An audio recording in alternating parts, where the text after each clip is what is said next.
There was a stair missing, and we had to climb up the gap. I knocked on the door, and there was a louder squeal from inside.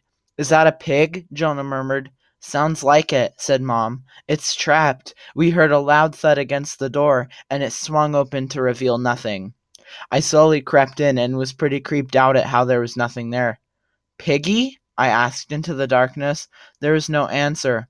"Psst!" came a whisper from downstairs. "Come here, quick!" We all hurried down. "Quick, in here!" He opened a closet, and we all got inside as well as the whispering person. Just outside, we heard a loud clomping of boots as something went past. The sound of boots peeling off the ground sounded wet and sticky, like they had been drenched in blood. The man opened the shutters a bit, enough to see a man in boots with an oddly shaped head. With closer inspection, we realized it was a pig head sewn crudely to a human body.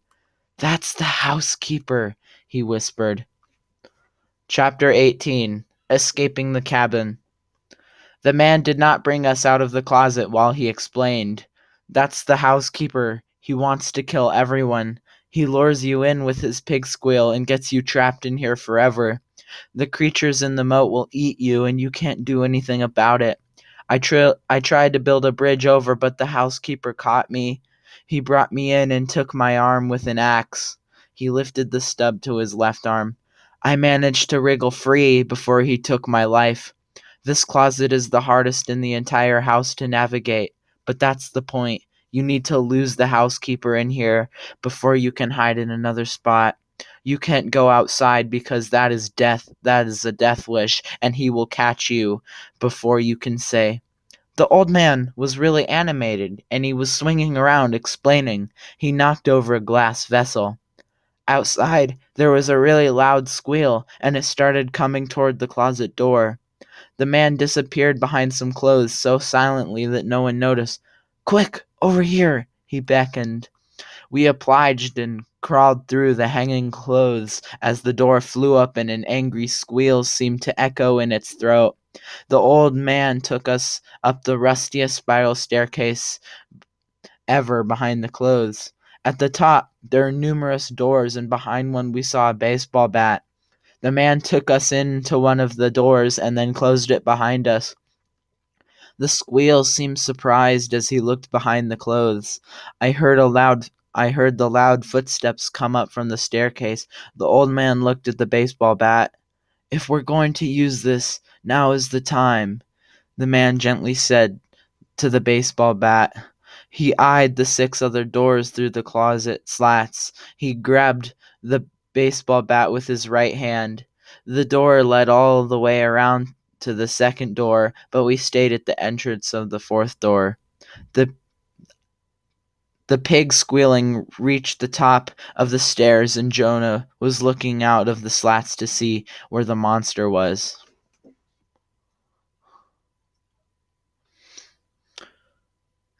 It opened the first door, then the second. It went in, and the old man tried to open the fourth door, but it would not budge. He turned around as the monster came around the corner, and the old man proceeded to knock him in the head so hard that he flew a few meters before hitting the wall. He then proceeded to deliver a series of blows so fatal that each force could kill 2 whales. The housekeeper's skull collapsed while the old man continued beating it. There was another fracture, and the skull caved in even more. The old man said in a tired, heaving voice, "Leave this place," and we ran around the body and the old man toward the second door, down the flight of spiral stairs, and then through the clothes, outside the closet, and then up the stairs to the main creaky room, out the door, then down the first flight of stairs, jumping over the broken one, out to the moat where we were faced with a dilemma. The creatures at the bottom would eat us if we swam across. There was another body floating around the river, and Jonah instantly took the opportunity to ride to the other side. It was again way too gnawed at to ride over the moat again. He started throwing over bodies, and we took the opportunity to get over instantly. "Wait for me," came a tired old voice from behind my shoulders. Out he came carrying the body of the housekeeper in his one remaining arm. His pig head was so beaten that it couldn't even be called a head anymore. It was just a bag full of broken up skull bits and brain bits. He launched himself over the gap of the stairwell and landed on the other stair, breaking it.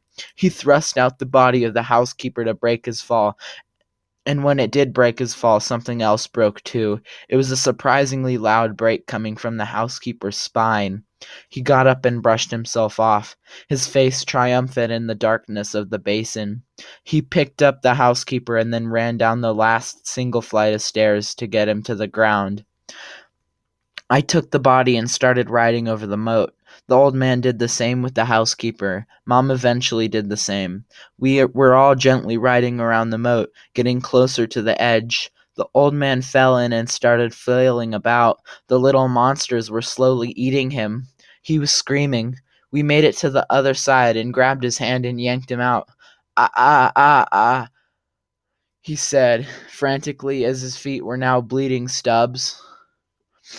I grabbed another body and flung it across, and it went in an uproar immediately, and through the madness it was getting eaten.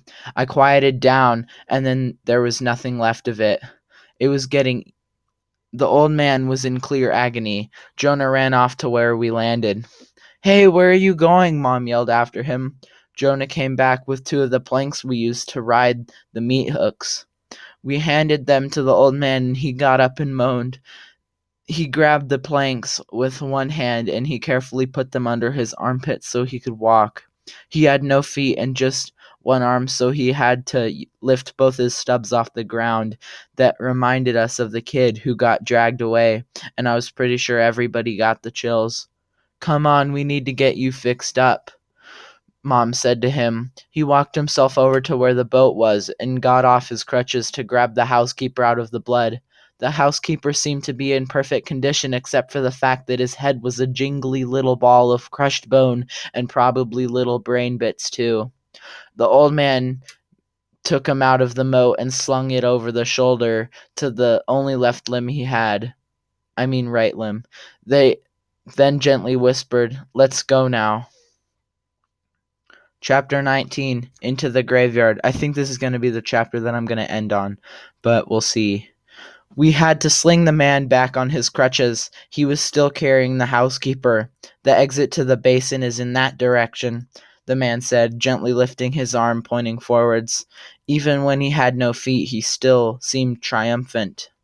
"Yep," Jonah said after he eyed the compass. "That is the way." Off we went, in the direction the man said, and we approached a wall. As the wall grew closer, a crack appeared around the horizon.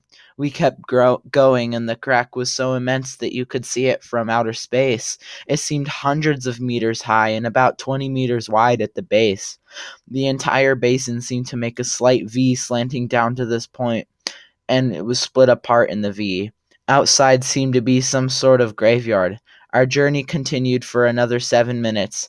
As we were passing through the crack, it seemed so immense that it made us feel microscopic. The wall was about 10 feet thick and seemed to be cold cement, trillions of gallons of dried cement. The basin was at least 7 miles long, and while building it they had to 100% consider the Earth's curve. But this place didn't feel like it was built. Outside, the walls were dripping, mainly with blood, but there was also dirt stuck to the walls as well. It looked like it had risen out of the ground. We looked up. There was a ladder that was about 1/3 of a meter across the spanned entire height of the basin.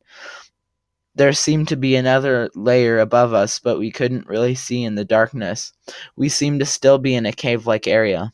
Behind us was the graveyard, and hanging from the ceiling were body bags that hung at different lengths, dripping with blood. The cave-like area was a dark, eerie place that seemed to be darker than the almost pitch-black area around us. There was a gravestone that seemed to be a cross. As we approached it, it seemed to be upside down. We approached even more, and it was bigger than human size. A blood drop landed on my lips, and I tasted cold, rotting meat. I spat violently, wiping my mouth to my bare forearm on my bare forearm. I looked up. There seemed to be someone hanging from the gravestone. The drip went the body from the gravestone. We approached and heard the flies. Okay, bye, guys.